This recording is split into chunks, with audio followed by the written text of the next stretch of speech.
menjelang hari pernikahan, seharusnya yang semakin didekatkan adalah hati, bukan justru mencari yang lain. Namun belakangan ini, kita justru sering mendengar kisah yang terasa janggal. Ketika hubungan sudah hampir sampai pada kata sah, tiba-tiba yang terungkap bukan kesiapan, melainkan pengkhianatan. Diam-diam, sembunyi-sembunyi, bahkan di tempat-tempat yang tak seharusnya. Aneh ya, ketika seseorang terlihat begitu serius merencanakan masa depan, tapi di waktu yang sama masih memberi ruang untuk merusaknya sendiri. Ini bukan sekadar tentang benar atau salah, tapi tentang satu hal yang lebih dalam. Apa sebenarnya yang terjadi dalam diri seseorang sampai ia bisa berada di dua arah sekaligus? Karena tidak semua yang terlihat siap menikah benar-benar siap menjaga. Dalam video kali ini kita akan mencoba memahami sisi yang jarang dibahas tentang pola pikir, tanda-tanda yang sering diabaikan, dan bagaimana seharusnya kita memilih tanpa sekadar terbawa perasaan atau waktu yang sudah terlanjur dekat.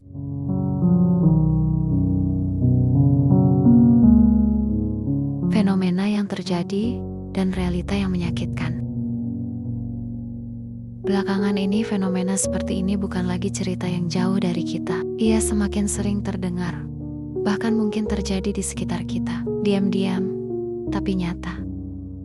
Banyak pasangan yang sudah melangkah cukup jauh, bukan lagi sekadar saling mengenal, tapi sudah merencanakan masa depan bersama. Sudah bertemu keluarga, sudah ada restu, bahkan sudah menentukan waktu untuk menghalalkan hubungan. Secara lahiriah, semuanya terlihat matang, tenang, dan seolah tidak ada lagi yang perlu dikhawatirkan. Namun justru di fase itulah sesuatu yang tidak terduga muncul. Di saat hubungan sudah semakin dekat dengan ikatan halal, justru batas-batas itu mulai dilanggar. Pengkhianatan terjadi bukan di awal, tapi di akhir menjelang semuanya disempurnakan. Yang membuatnya terasa semakin janggal, ini bukan hanya 1-2 kejadian. Pola ini muncul berulang dengan cerita yang hampir serupa. Ada yang ketahuan diam-diam menjalin hubungan lain. Ada yang tertangkap berada di tempat yang tidak seharusnya. Dan semuanya terjadi ketika komitmen seharusnya sedang diuji untuk dijaga, bukan untuk dilanggar. Seringkali hal seperti ini dibungkus dengan satu kata sederhana, yaitu khilaf. Seolah-olah itu hanya kesalahan sesaat. Padahal jika kita melihat lebih jernih, ini bukan sekadar momen yang tiba-tiba terjadi. Ada pola, ada proses, dan ada sesuatu dalam diri seseorang yang belum benar-benar selesai. Karena tidak mungkin seseorang melangkah sejauh itu, lalu berubah dalam satu malam. Dan mungkin pertanyaan yang perlu kita renungkan bukan hanya tentang perbuatannya, tapi tentang hal yang lebih dalam. Mengapa justru di fase paling serius, seseorang bisa berubah sejauh itu?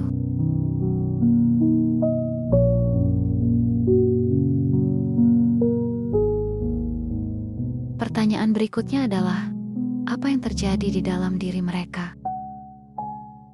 Jika dilihat sekilas mungkin ini tampak seperti pengkhianatan biasa. Namun jika kita mencoba memahami lebih dalam, seringkali yang terjadi bukan hanya soal tindakan, tapi tentang kondisi batin yang belum benar-benar siap. Salah satunya adalah fear of commitment, yaitu ketakutan terhadap ikatan yang serius.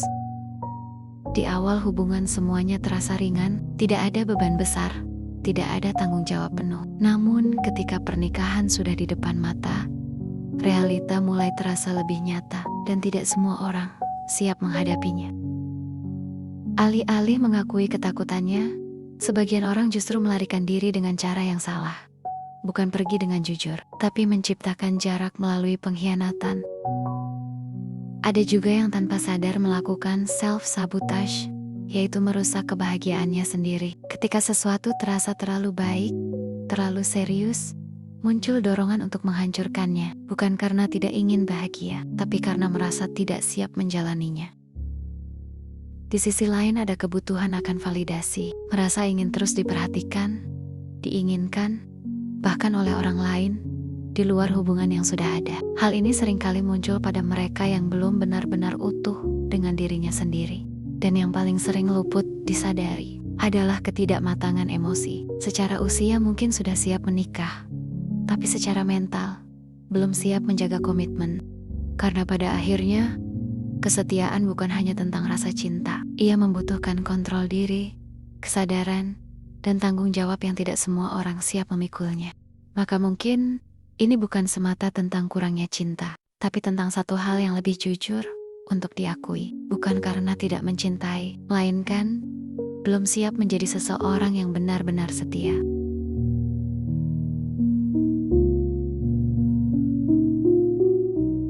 Tanda-tanda yang sering diabaikan. Seringkali kita mengira pengkhianatan itu datang secara tiba-tiba, seolah tidak ada tanda, tidak ada peringatan. Padahal jika mau lebih jujur, banyak hal kecil yang sebenarnya sudah terlihat sejak awal. Hanya saja sering kita abaikan atau kita haluskan dengan alasan tidak apa-apa. Misalnya, kebiasaan flirting yang dianggap sekadar bercanda.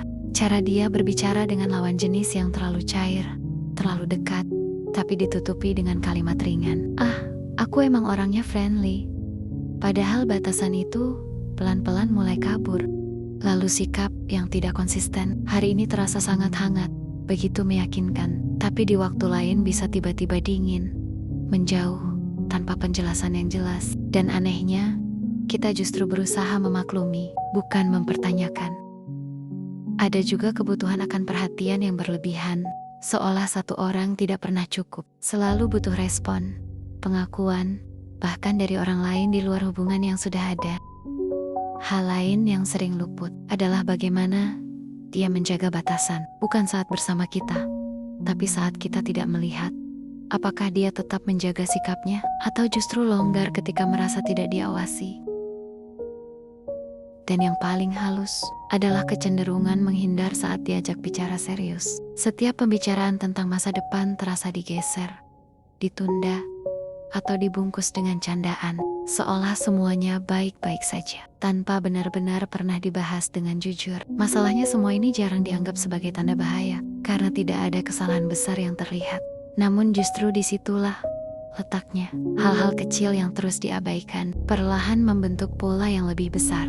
Sehingga ketika pengkhianatan itu akhirnya terungkap, rasanya seperti datang tiba-tiba. Padahal sebenarnya, ia sudah lama memberi isyarat. Hanya saja, kita memilih untuk tidak melihatnya. Karena pada akhirnya, masalahnya bukan seseorang tiba-tiba berubah, melainkan tanda-tandanya sudah ada sejak awal.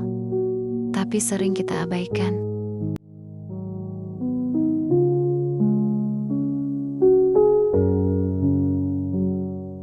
Cara memilih pasangan yang tepat.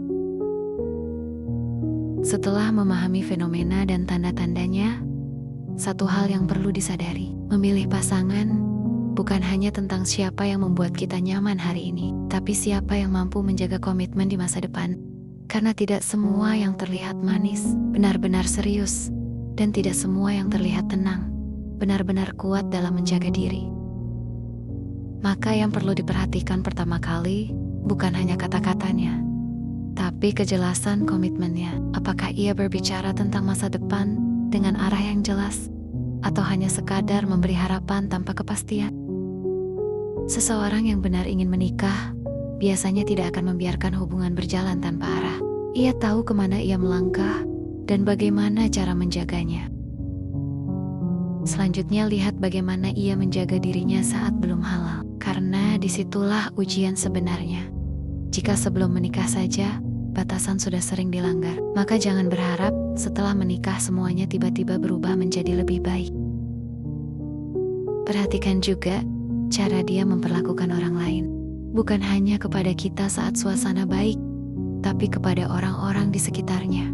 Karena sikap itulah yang mencerminkan akhlaknya, bukan sekadar perhatian yang ia berikan ketika sedang ingin terlihat baik. Dalam Islam, memilih pasangan bukan hanya tentang rasa suka, tapi tentang iman, akhlak, dan kemampuan menjaga diri. Karena pada akhirnya, pernikahan bukan tempat untuk mencoba berubah, melainkan tempat bagi dua orang yang sudah siap untuk saling menjaga. Dan satu hal yang perlu diingat dengan jernih, tanpa perlu dibungkus kata-kata berlebihan, yang benar-benar serius untuk menikah tidak akan bermain-main sebelum halal. Pada akhirnya mungkin ini bukan hanya tentang mereka yang berkhianat, tapi juga tentang bagaimana kita memandang sebuah keseriusan dan bagaimana kita menempatkan kepercayaan. Seringkali ketika hubungan sudah mendekati pernikahan, kita merasa semuanya sudah pasti. Waktu yang sudah panjang, rencana yang sudah tersusun, dan restu yang sudah didapat membuat kita yakin bahwa ini adalah akhir yang aman. Padahal kenyataannya, kedekatan waktu tidak selalu menjamin kedewasaan seseorang, dan rencana yang sudah jauh tidak selalu berarti kesiapan yang utuh. Di titik ini penting untuk belajar satu hal yang sederhana, tapi sering diabaikan. Jangan terlalu cepat percaya, hanya karena semuanya terlihat sudah hampir pada akhir.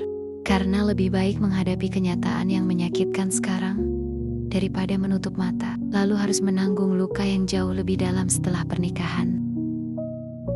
Jodoh bukan hanya tentang siapa yang kita cintai, bukan juga tentang siapa yang paling lama bersama kita, tapi tentang siapa yang mampu bertanggung jawab atas komitmen itu.